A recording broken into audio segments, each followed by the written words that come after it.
নমস্কার বন্ধুরা, আপনারা দেখছেন গীতু কিচেন। গীতু কিচেনে আপনাদের স্বাগত। আজ আমি একটা নতুন রেসিপি করে আপনাদের দেখাবো। তার জন্য আমি দুটো আম নিয়ে নিয়েছি, পাকা দুটো আম নিয়ে নিয়েছি। আমগুলো দিয়ে আমি আপনাদেরকে একটা রেসিপি করে দেখাবো। আম দুটোকে আমি খুব ভালো করে পরিষ্কার করে রেখেছি, ধুয়ে পরিষ্কার করে রেখেছি। এবার আম দুটোকে আমি কেটে নেব।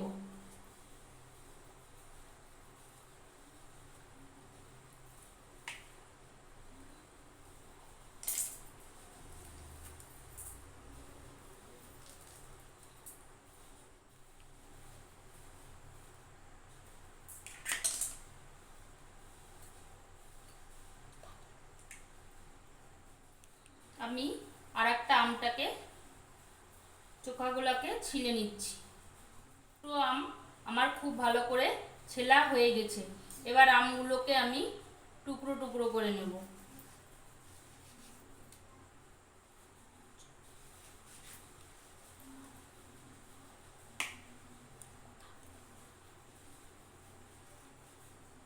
আমগুলোকে আমি খুব ভালো করে টুকরো টুকরো করে নিচ্ছি।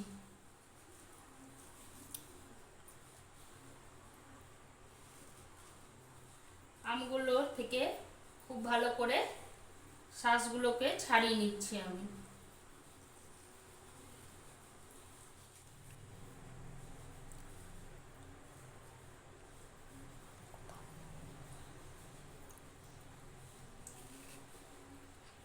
আমগুলোর আটি থেকে খুব ভালো করে শাঁসগুলোকে আমি কেটে নিচ্ছি,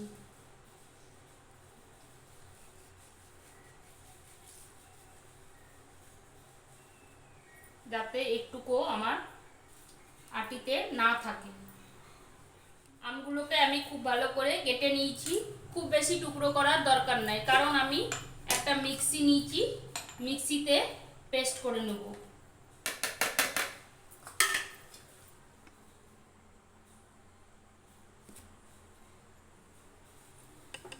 মিক্সিতে পেস্ট করে আমি খুব ভালো করে মিক্সিতে পেস্ট করে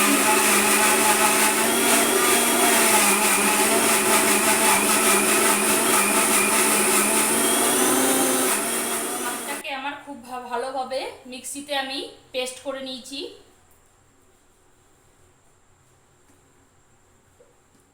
গ্যাস ওভেনটাকে জ্বালিয়ে নিলাম, তাতে একটা কড়াই চাপিয়ে দিলাম। কড়াইটাতে এবার আমি দুধ দিয়ে দিচ্ছি।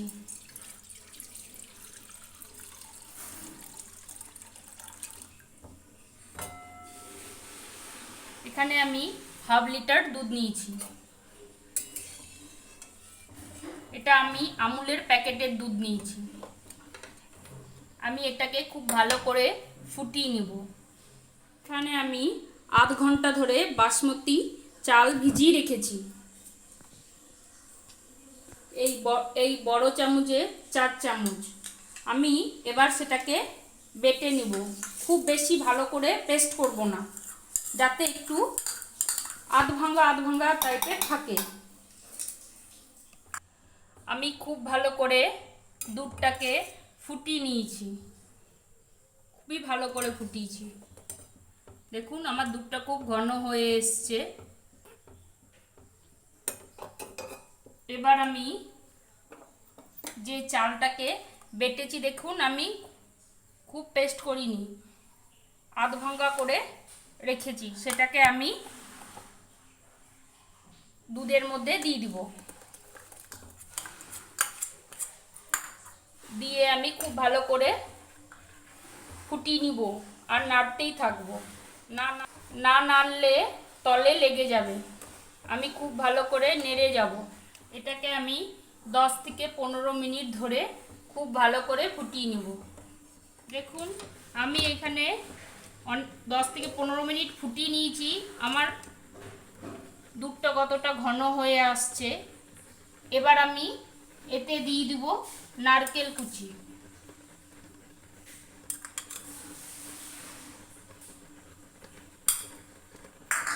দিয়ে আমি খুব ভালো করে নেড়ে নেব।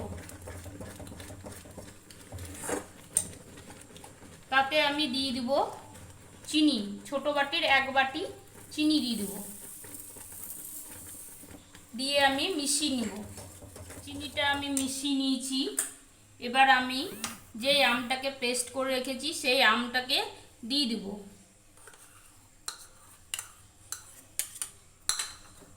আপনারা আপনাদের নিজস্ব স্বাদ অনুযায়ী চিনিটা দিবেন।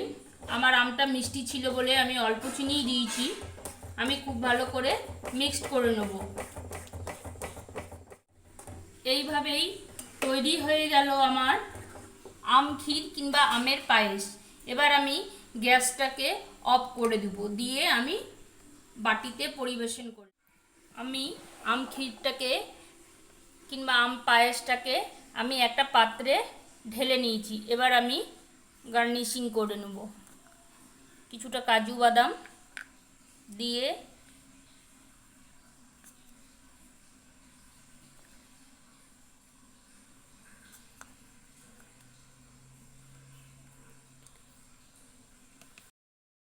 কিছুটা কিশমিশ দিয়ে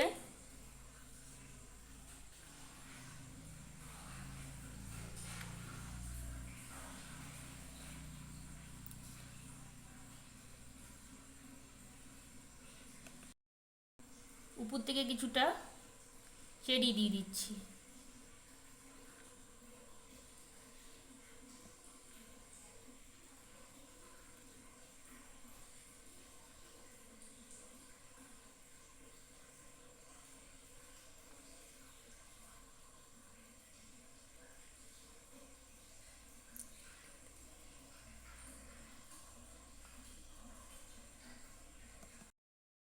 আপনারা এরকম করে গার্নিশিং করে পরিবেশন করুন, অবশ্যই ভালো লাগবে।